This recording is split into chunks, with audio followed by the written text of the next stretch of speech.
विनाशाय च धर्मस्य सर्वधर्मस्वरूपिणे अवतारवरिष्ठाय रामकृष्णाय ते नमः।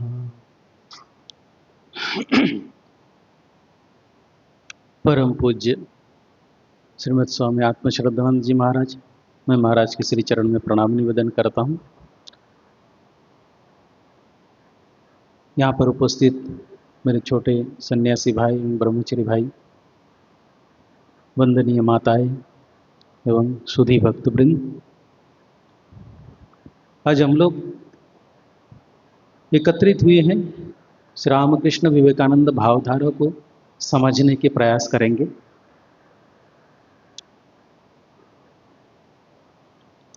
भाव और उसकी धारा, भाव अर्थात श्री रामकृष्ण कहते हैं कोई एक भाव लेके आगे चलना चाहिए, मातृभाव, पितृभाव, वात्सल्य भाव या मधुर भाव, कई प्रकार के भाव है। हम ईश्वर को जानने की कोशिश करने के लिए कोई एक भाव का आश्रय लेना पड़ता है, और श्री रामकृष्ण ने जिस भाव का धारा बहाया है उसको स्वामी विवेकानंद पूरे जगत में प्रचार किए हैं। और इसकी शुरुआत तब हुई थी 1836 साल में, जब अंग्रेज हमारे देश के ऊपर राज कर रहे थे। लॉर्ड मैकॉले ने एक लेटर लिखा था कि मैं पूरे भारतवर्ष घूमकर देखा है कि अगर भारतवर्ष को पराधीन करके रखना है तो इनके मेन जो मेरुदंड है वो है इनका संस्कार, इनका धर्म, इसको तोड़ना होगा। जो धार्मिक रीति नीति, धार्मिक रीति रिवाज है एवं ईश्वर के प्रति समर्पित भाव है इस देश का, उस चीज को अगर हम लोग नहीं तोड़ेंगे तो हम कभी इस देश के ऊपर राज नहीं कर सकते। उसको पहले तोड़ना होगा, उनको उनके धर्म को नीचा दिखाना होगा, तभी क्रिश्चियन धर्म को यहाँ पे हम स्थापित कर पाएंगे। ये उनका उद्देश्य था, जो उन्होंने एक लेटर में लिख के इंग्लैंड के उस समय के महारानी को भेजा था। और संयोग बस उसी समय भगवान श्री रामकृष्ण का अवतीर्ण होना। ये जैसे भगवत गीता में श्री कृष्ण कह रहे हैं, यदा यदा ही धर्मस्य ग्लानिर्भवति भारत अभ्युत्थानम धर्मस्य तदात्मानं सृजाम्यहम् परित्राणाय साधूनां विनाशाय च दुष्कृतां धर्म संस्थापनार्थाय संभवामि युगे युगे। अर्थात मैं जब भी धर्म की ग्लानि होती है, अधर्म का अभ्युत्थान होता है, मैं शरीर धारण करता हूँ। और इस समय भी भगवान श्री रामकृष्ण स्वयं भगवान अवतीर्ण हुए हैं उस धर्म की स्थापना के लिए, पुनः स्थापना के लिए। और इस धर्म जो भी है, जिस सनातन परंपरा को हम लोग वैदिक काल से हम फॉलो करते आ रहे भारतवासी, उसको सुदृढ़ करने के लिए। क्यों? क्योंकि उस समय एक ऐसी वातावरण चलने लगी कि यंग जनरेशन जो है भारत के, वो लोग इस विषय में अपना मत ठीक नहीं कर पा रहे थे कि मुझे क्या करना चाहिए, क्या उचित है, क्या मैं मंदिर जाना बंद कर दूं? जब क्रिश्चियन धर्म ने, पादरी लोगों ने यहाँ पे भारत में प्रचार करने लगे क्रिश्चियन धर्म की, कि आपके जो ये आप मंदिर में पूजा करते हैं, ये माँ काली का मूर्ति को पूजा कर रहे हैं, ये तो सब एक पुतला है, उसमें कुछ देवी देवता नहीं है, उससे कुछ फायदा नहीं है, उसको ऐसे भगवान किसी ने देखा है। इस प्रकार से उनके मन में एक नकारात्मक भाव हिंदू धर्म के प्रति या सनातन धर्म के प्रति लाने की कोशिश किए। और उस समय के जो युवा वर्ग थे, वो लोग क्रिश्चियन धर्म में परिवर्तित होने शुरू हो गया। बहुत लोग उनके आचार व्यवहार से पूरी तरह से आकृष्ट होकर, प्रभावित होकर, वो अपना धर्म को छोड़ के क्रिश्चियन धर्म अपनाने लगे। उनका रहन सहन, उनका सूट बूट पहनना, उनके शाम के पार्टी में जाना, शराब पीना, ये सब जो हमारे भारत में नहीं था पहले, उन लोगों ने लाया और उसको अनुसरण करने लगे युवा वर्ग। और उस युवा वर्गों में स्वामी विवेकानंद भी थे।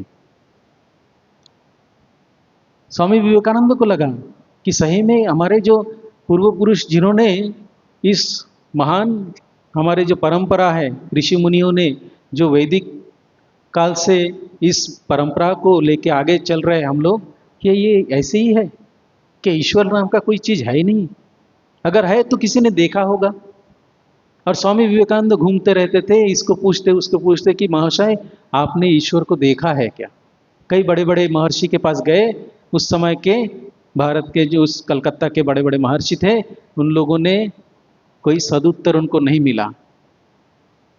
और आखिरकार जब प्रोफेसर हेस्टी ने स्वामी विवेकानंद को जब तब नरेंद्र नाथ दत्त कक्षा में उनको बताए कि मैंने एक व्यक्ति को देखा है जो दक्षिणेश्वर मंदिर में पुजारी है, उनको देखा है मैं समाधि क्या होती है।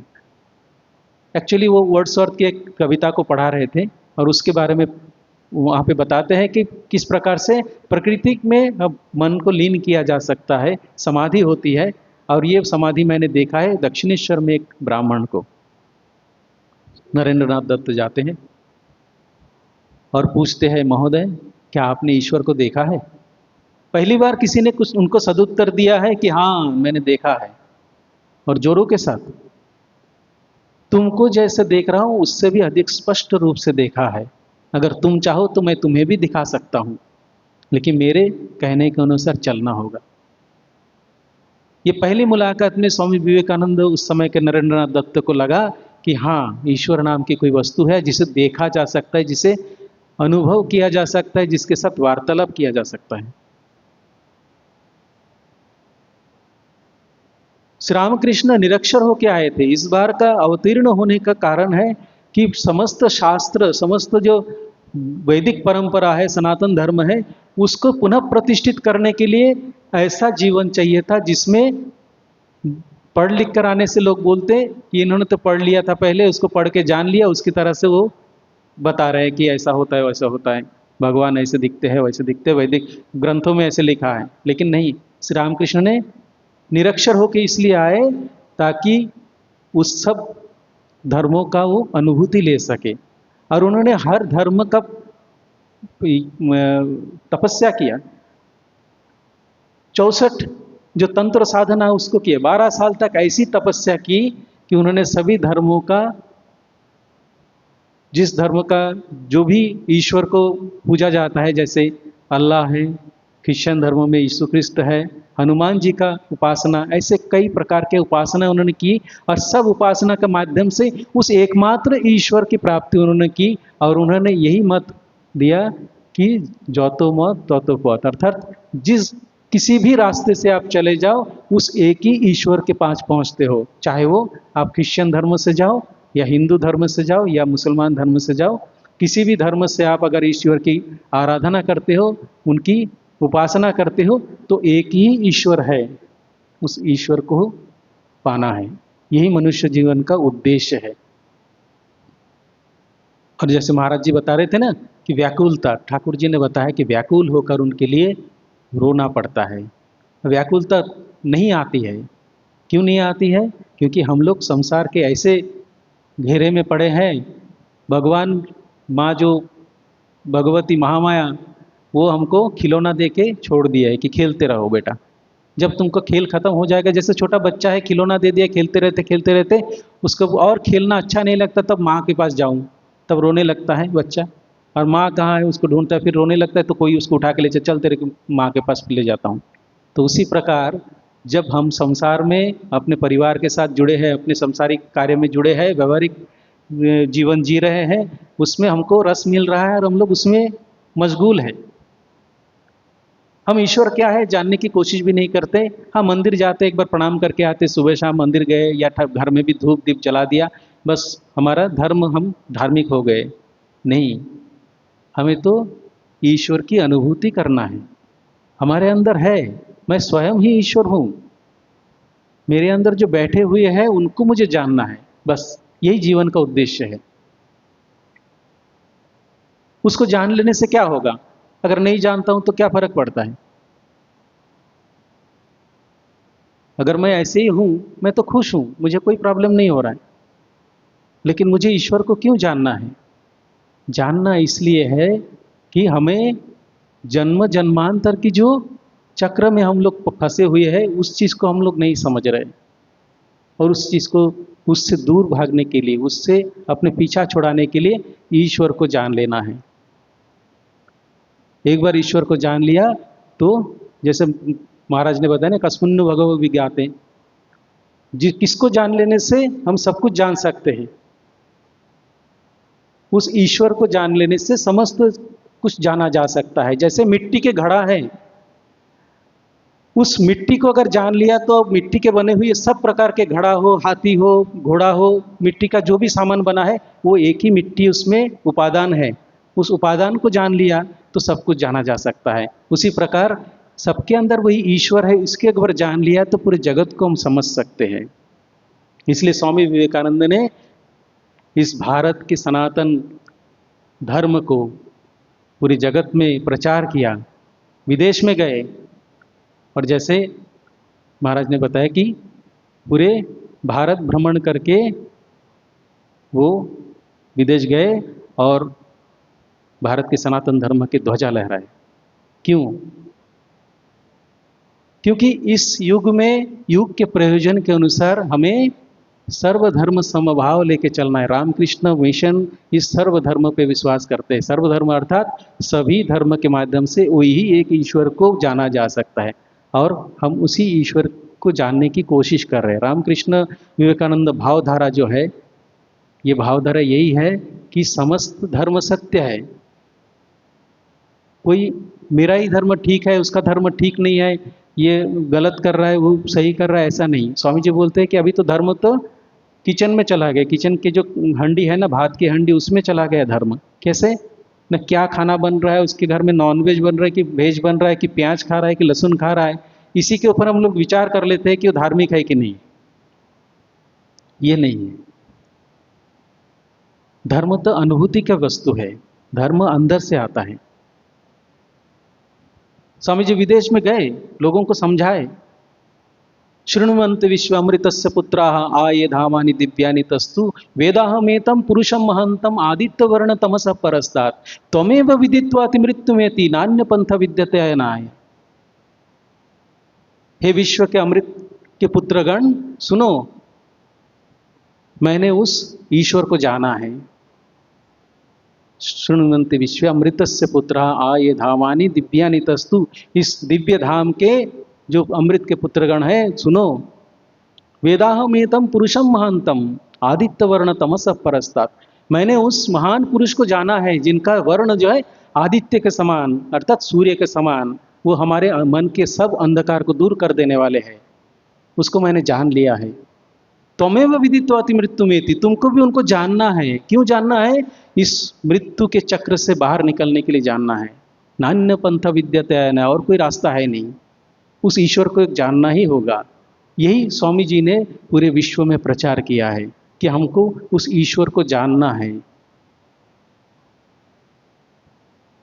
अब सांसारिक दृष्टि से हम लोग परिवार के साथ हैं, हम कैसे, हमारे वहाँ पे एक जन भक्त ने मुझे बताया कि महाराज, हम जब मंदिर में आते हैं, आश्रम में आते हैं, तो बहुत अच्छा लगता है कि हम लोग ठाकुर जी के पास है, मंदिर में है, भगवत चर्चा में है, या फिर कुछ धर्म कर्म कर रहे हैं, ऐसा फील होता है। लेकिन जब मैं घर जाता हूँ तो घर में ऐसा लगता है कि फिर से वही सांसारिक काम में डूब गए हम लोग। तो घर में भी जब मैं रहूँ तब भी मेरे अंदर वो भावना क्यों नहीं रहता है? कैसे लाया जाए उस भावना को भी? घर आश्रम में जैसे आने के बाद फील होता है कि मैं ठाकुर जी के पास जा रहा हूँ या मंदिर में जा रहा हूँ, पवित्र भावना रहता है। वो पवित्र भावना वापस आने के बाद नहीं रहता है। तो उसके लिए एक उपाय ऐसी है कि हम अपने मंदिर जो है, घर में जो छोटी सी मंदिर है, उस मंदिर में भी जो धूप दीप जलाते हैं, ये भावना रखें कि वहाँ पे भी ठाकुर जी या कोई जो भी भगवान आप पूजा करते, चाहे वो कृष्ण हो या राम हो या श्री राम कृष्ण हो, माँ शारदा हो, वो जो भगवान को आप पूजा कर रहे हैं, वो जीवंत उस मंदिर में बैठे हैं, आपके घर में बैठे हैं, आपके घर की रक्षा भी कर रहे हैं। घर के सभी जो आपके फर्नीचर है, जैसे सोफा है या बेड है, आप सवेरे जैसे नींद से उठते हैं, हम लोग उठ के हाथ मुंह धोया कि ठाकुर जी को एक प्रणाम किया, निकल गए। नहीं, आपको ध्यान रखना है कि ठाकुर जी घर में है। मैं तो लॉक करके घर से निकल जाऊंगी या निकल जाऊंगा, और ठाकुर जी घर में रहेंगे, उनको अगर वो निकल के अगर घर के अंदर घूमना चाहे तो घर में कहीं ऐसा तो नहीं है कहीं कपड़ा इधर पड़ा है, कहीं चीज़ें ऐसी पड़ी है, तो घर को साफ सुथरा रखे, अच्छा से उसका सफाई करके जाए। बेडशीट नया धोया हुआ बेडशीट लगा दे। अगर ठाकुर जी मंदिर से निकल के अगर कहीं बैठ जाएंगे, अगर सोफ़ा सेट के ऊपर जो कवर है उसको अच्छे से लग रखे, ताकि वो बाहर निकल के यहाँ पे भी तो बैठ सकते हैं।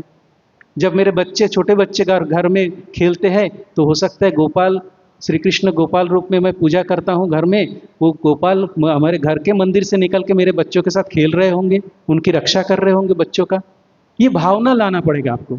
जब ये भावना आपके अंदर काम करेगी कि हाँ मेरे भगवान जो है, जो भगवान को मैं पूजा कर रहा हूँ वो भगवान मेरे परिवार के साथ जुड़ा हुआ है, तब आपका घर भी मंदिर हो जाएगा। आपको ये सोचना नहीं पड़ेगा कि मैं आश्रम में हूँ कि घर में हूँ, सब जगह पे आपको मंदिर ही नजर आएगा। आप लोग जब घर में बैठ के परिवार के सब लोग बैठ के पूजा ये टीवी देख रहे होंगे, सब लोग सोफे में बैठा है, ऐसा हो सकता है ठाकुर जी भी आपके मंदिर से निकल के आके आपके साथ बैठ जाए, चल मैं भी टीवी देखता हूँ तुम लोगों के साथ बैठ के।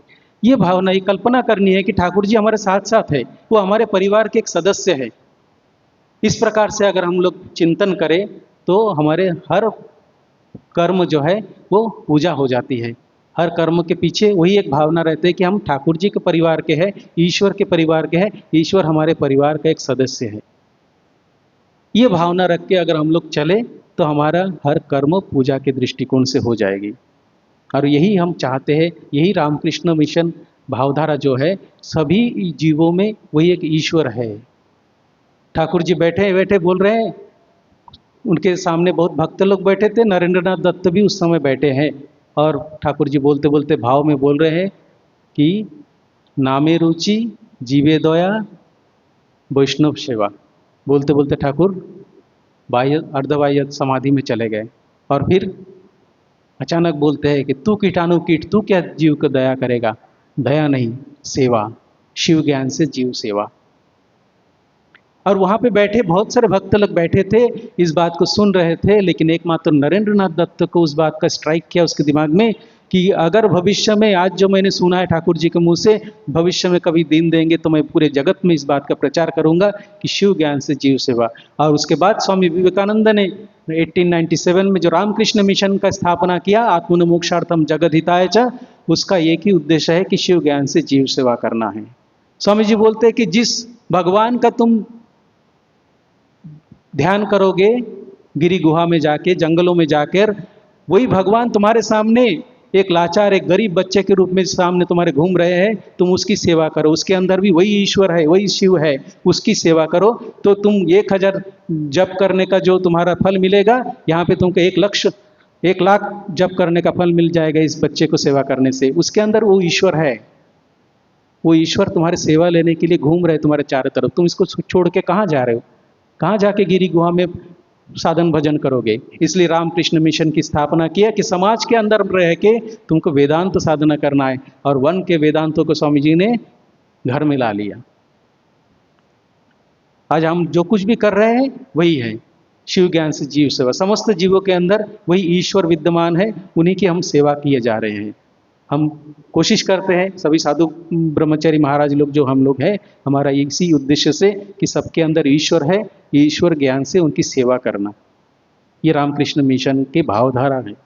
इस भाव को अगर हम लोग समझ सकते हैं तो हम भी उस भाव से भावित होकर अपने जीवन गढ़ सकते हैं, उस परम पद को लाभ कर सकते हैं, ईश्वर की अनुभूति कर सकते हैं।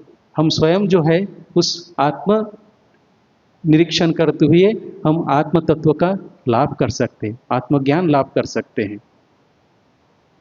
ये हमारा उद्देश्य होना चाहिए रामकृष्ण मिशन में आने से। रामकृष्ण मिशन के साधु लोग कई बार ऐसे होते हैं, लोग सोचते हैं कि ये साधु लोग तो मोबाइल लेके घूमते हैं, ऑफिस में बैठते हैं, कंप्यूटर चलाते हैं, तो ये कैसे साधु है। साधु तो ऐसे होते हैं कि दाढ़ी होंगे या ऐसे बैठे बैठे आओ बेटे आशीर्वाद करेंगे और हाथ देख देंगे, आपका भविष्य बता देंगे। ये साधु का एक जो पुराने ज़माने से हमारे दिमाग में चले आ रहे हैं, बचपन से ही हम लोग कभी भी आप टीवी में भी कुछ सीरियल देखेंगे, पुराने ज़माने के सीरियल दिखाएंगे, जैसे महाभारत हो या कोई भी ऐसे सीरियल होगा, साधु संत से लेकर उसमें साधु तो ऐसे ही दिखाएंगे कि दाढ़ी वाला साधु है, उसके ये है, हाथ में कमंडलू है, इस हाथ में माला है, ऐसा एक साधु को दिखा देते। तो बचपन से ही बच्चे के मन में भी ये भर जाता है, ये उसके दिमाग में आ जाता है कि साधु माने ऐसा होना चाहिए। ये रामकृष्ण मिशन के साधु तो ये तो आधुनिक साधु लगता है, लेकिन अगर हम लोग भी रामकृष्ण मिशन से धीरे धीरे जुड़ते जाएंगे तो इन साधुओं में भी क्या क्या विभूतियाँ हैं ये हम धीरे धीरे समझ सकते हैं। कैसे ठाकुर माँ स्वामी जी ने इस संघ को आगे बढ़ा रहे, उनके भाव से हम लोग आगे बढ़ रहे हैं। कई ऐसे घटनाएं हैं जैसे साधु लोग ने आज भी घट रहे हैं, आज भी ठाकुर माँ स्वामी जी के दर्शन लोग पा रहे हैं। साधु लोग तो अपना अनुभूति बताते नहीं हैं, लेकिन कई घटना से हम लोग को ऐसे पता भी चलता है कि क्या हो रहा है। एक माता जी महाराष्ट्र में, पिछले 2-3 साल पहले की बात है, वो अपने घर में थी और उनके बेटे ने उनको निकाल दिया। उनको कोढ़ हो गया था, हाथ पैर में क्या बोलते हैं, कुष्ठ रोग जैसा हो गया था। तो घर वाले सोचने लगे कि ये घर में रहेगी तो हमारे घर के सभी लोगों को हो जाएगा। तो बेटे ने और बहू ने मिलकर उनको, माँ को घर से निकाल दिया। बूढ़ी थी वो, बेचारी बूढ़ी जाए कहाँ। वो जाके एक मंदिर में जाके रहने लगी। मंदिर के बरामदे में सोती है और वहीं से भिक्षा करके कुछ खा लेती है, और दिन रात वो देवी मंदिर में वो प्रार्थना करती कि हे माँ, मेरे देखो मेरे बेटे ने घर से निकाल दिया, मेरे कुछ कर दो। और उस मंदिर में माँ शारदा देवी का एक छोटी सी फोटो लगा हुआ था, माँ जो देवी मूर्ति है उसके पीछे। और उन्होंने एक दिन देखा उस फोटो से माँ शारदा देवी ऐसे निकल के उनके सामने आई और बोलती है कि तू जा यहाँ से जाके नागपुर चले जा, नागपुर में मेरे बेटे हैं, वहाँ पे जाके बता, वो ठीक कर देंगे। अब वो माता जी जो है वो वहाँ से किसी प्रकार किसी से भिक्षा करके वो पैसा कैसे कलेक्शन करके यवतमाल से वो नागपुर आती है, और माँ के एक छोटा सा फोटो हाथ में रख के वो बस स्टैंड में घूम रही है कि इसको कोई जानते हैं क्या। अब कई लोग नहीं जानते हैं। एक भक्त तो वहाँ पे मिला जिन्होंने देखा कि माँ शारदा देवी का फोटो लेके बुढ़िया क्या कर रही है। तो पूछा क्या हुआ, तो बोले इन्होंने मुझे भेजा है, यहाँ पे इनके बेटे रहते हैं कहाँ, उनसे मुलाकात करने के लिए। तो समझ गए कि ये तो माँ शारदा देवी का फोटो लेके घूम रहे थे, इस रामकृष्ण मिशन में जाना है इनको। तो उन्होंने बोल दिया कि जाओ आप, धनतोली में रामकृष्ण मठ है। तो उस सज्जन व्यक्ति ने शायद उनको ऑटो में बिठा के उनको भेज दिया कि धनतोली आश्रम में चले जाओ। और धनतोली आश्रम के गेट पे आके उन्होंने दिखाया इनसे मिलना है। तो गेटमैन समझ गए कि माँ से मिलना है तो जाओ मंदिर में जाओ। और मंदिर में जाके देखते हैं तो माँ का फोटो दिखे, तो एकदम से ये हो गया कि मैं इनसे मिलने आई, ये मुझे भेजे है यहाँ पे। तो वहाँ पे पुजारी बोलते क्या हो गया आपको, तो बोले इन्होंने मुझे बोला है, देखो मेरे हाथ में ऐसा हो गया है, शरीर में ऐसा हो गया है। तो बोले ठीक है आप डिस्पेंसरी चले जाओ। तो वहाँ पे जो डिस्पेंसरी है वहाँ पे चर्म रोग चिकित्सक 2 जन हैं, एक लेडी एक जेंट्स। और उस दिन दोनों अब्सेंट थे, उनका जो निजी ये है वहाँ पे वो लोग चिकित्सा कर रहे थे। तो उस बुढ़िया को वहाँ पे लेके गए और उनका चिकित्सा हुआ, और उसके बाद उनको दवाई वगैरह दे के उनको भेजा गया। उनको बोला गया था कि 1 महीने का दवाई दिया जा रहा है, वो दवाई आप रेगुलर यूज़ करना। तो जो महिला थी, जो डॉक्टर उन्होंने ट्रीटमेंट किया उन महिला की, वो तो इस बात से खुश है कि माँ ने मेरा नाम लिया कि मेरा बेटा मेरा बेटी जो है वहाँ पे है, तुम उनको लेके जाओ। तो आज भी माँ ऐसे दर्शन देते हैं, माँ हमारी रक्षा कर रहे हैं। हम मन से अगर उनको चाहेंगे, मन से अगर उनको देखना चाहेंगे, उनको समझना चाहेंगे, उनके भाव में भावित होना चाहेंगे, तो आज भी दर्शन मिलते हैं। ठाकुर माँ स्वामी जी सदा विराजमान है मंदिर में। हम मन खोल के अगर उनसे प्रार्थना करें तो हर कार्य सिद्ध हो सकता है, और यही भाव से हम लोग आगे बढ़ते हैं। साधु लोग भी कई प्रकार से ऐसे दर्शन पाते हैं। एक बार शांतानंद जी महाराज माँ के शिष्य थे। बस ये प्रसंग बोल के मैं समाप्त करूंगा। शांतानंद जी महाराज को टीबी रोग हो गया था, और टीबी रोग होने से ऐसा उस समय का, आज से 50-60 साल पहले की बात है, उस समय ऐसा था कि टीबी रोग हो जाने से दूसरों को भी हो जाता। तो शांतानंद जी महाराज माँ के शिष्य थे और उस समय उम्र हो गया था, बहुत बूढ़े हो गए थे। स्वामी श्रीधरानंद जी महाराज जो अभी भी जीवित है, 100 साल उम्र पार कर चुके हैं और अभी ऑस्ट्रेलिया में है, उस समय ब्रह्मचारी थे और वो महाराज का सेवक थे। तो महाराज को इस बात की चिंता होने लगी कि ये जो ब्रह्मचारी है, ये मेरे वजह से मेरा जो कुष्ठ रोग हो गया उसको ना हो जाए। वो बेचारा मेरा सेवा करे, उसका क्या दोष है, लेकिन मेरी वजह से उसको भी कुष्ठ रोग हो जाएगा और वो इस रोग से पीड़ित हो जाएंगे, ये मैं नहीं चाहता हूँ। तो उन्होंने अचानक खाना खाना खा रहे थे लेकिन बातें करना बंद कर दिया, चुप हो गए। तो ब्रह्मचारी सलील महाराज, तब श्रीधरानंद जी महाराज सलील महाराज थे, तब सलील महाराज को समझ में नहीं आ रहा है कि महाराज बातें क्यों नहीं कर रहे। पूछने लगे कि महाराज कुछ बोलिए, कुछ नहीं बोल रहे। तो सोच रहे कि मेरे से कुछ अपराध अपराध हो गया होगा। तो महाराज को पूछे, महाराज मुझसे कुछ अपराध हुई है क्या, आप क्यों बात नहीं कर रहे हैं। ऐसे लगातार 3 दिन तक महाराज कुछ नहीं बात किए। और श्रीधरानंद जी महाराज वो बहुत कष्ट पा रहे थे मन से कि महाराज क्यों बातें नहीं कर रहे, समझ में नहीं आ रहा, मेरे से ही बात नहीं कर रहे और चुपचाप एकदम रहते हैं, क्या हो गया अब समझ में नहीं आ रहा। 3 दिन बाद शांतानंद जी महाराज ने सलील महाराज को बुलाए, सलील मुझे पानी दो, कुछ मांगा उन्होंने। तब सलील महाराज आके उनके पैर पे पड़ गए कि महाराज क्या हो गया, आप बातें नहीं कर रहे, आज 3 दिन बाद आपने मुझसे 2 शब्द कहा है। तो बोले नहीं, तेरा कोई दोष नहीं बेटा, मैं दूसरे कारण से बात नहीं कर रहा। क्या कारण था। बोले मैं 3 दिन से माँ के साथ झगड़ा कर रहा था। क्या झगड़ा। तो बोले देख मुझे तो टीबी रोग हो गया है, अब ये टीबी रोग फैलता है, तू मेरा सेवा कर रहा है और तुझे भी अगर टीबी रोग हो जाए तो तू क्या करेगा, मेरे वजह से तेरे को भी यही बीमारी पकड़ लेगी। तो माँ से मैं यही पूछना चाह रहा था, यही प्रार्थना कर रहा था कि माँ मेरे वजह से इस ब्रह्मचारी को भी टीबी ना हो जाए। तो माँ ने कल रात को आके दर्शन दे के मुझे बताया कि सलील को और कुछ भी हो, दूसरे कोई भी बीमारी हो या कुछ कारण से उसका शरीर जाए, मैंने उसका जब देहांत होना है होगा, लेकिन टीबी से नहीं होगा, ये माँ ने बता दिया। तो मैं निश्चिंत हो गया। देखिए सलील महाराज आज भी जिंदा है, 100 साल उम्र हो गया, 101 साल शायद, पिछले साल ही 100 साल पूरा हुआ उनका। तो आज श्रीधरानंद जी महाराज 100 साल पूरा करके बैठे, उनको टीबी नहीं हुआ आज तक। उन्होंने महाराज का सेवा किया था और उनको भी इस बात की खुशी है कि माँ ने मेरे लिए बोला है कि उसको टीबी नहीं होगा। तो माँ हमारी रक्षा करती है। हम अगर मन से अगर प्रार्थना करेंगे, ठाकुर माँ स्वामी जी 3 ही एक है, एक ही 3 है, 3 अलग अलग रूप में हम लोग देखते हैं, तीनों एक है और तीनों का हम दर्शन पा सकते हैं। उनके आदेश, उनका जो इच्छा है वो हम समझ सकते हैं अगर हम मन से उनको जानने की कोशिश करें। तो इस रामकृष्ण विवेकानंद भावधारा जो है, ये अपने आप को जानने की धारा है, सभी धर्मों को मानने की धारा है। यहाँ पे कोई पराया नहीं है। माँ बोलती है ना, जगत तुम्हारा अपना है, कोई पराया नहीं है, इसको अपना अपना बनाना सीखो, दोष नहीं देखना है दूसरों का, दोष अपना देखो, ये माँ ने खुद बताया है। तो ये इसी भाव से हम अगर देखेंगे, पूरा जगत हमारा वसुधैव कुटुंबकम, समस्त जगत हमारा परिवार है, समस्त धर्मावलंबी जो भी हमको दिखता है अलग अलग धर्म मत के, सब हमारे परिवार के वही ईश्वर के संतान है। चाहे हम लोग अलग अलग नाम से क्यों ना पुकारें, सब वही एकमात्र ईश्वर है जो अलग अलग रूप में अलग अलग समय में आए थे करके हम उनको अलग अलग रूप में मानते हैं। तो आज हम उसी भगवान के श्री चरण में प्रणाम निवेदन करते हैं और ये प्रार्थना करते हैं कि हमारे अंदर की जो संशय है, जो अंधकार है, उसको दूर करके हमें भी भक्ति भाव से भर दे, ताकि हम उस ईश्वर के चरण में अपना आत्मनिवेदन करके उनका दर्शन पा सके, उनका अनुभूति लाभ कर सके और जीवन का आनंद से भर दे। इसी प्रार्थना के साथ मैं अपने वाणी को विराम देता हूँ। ओम शांति शांति शांति। हरि ओम तत्सत। श्री राम कृष्णार्पणमस्तु।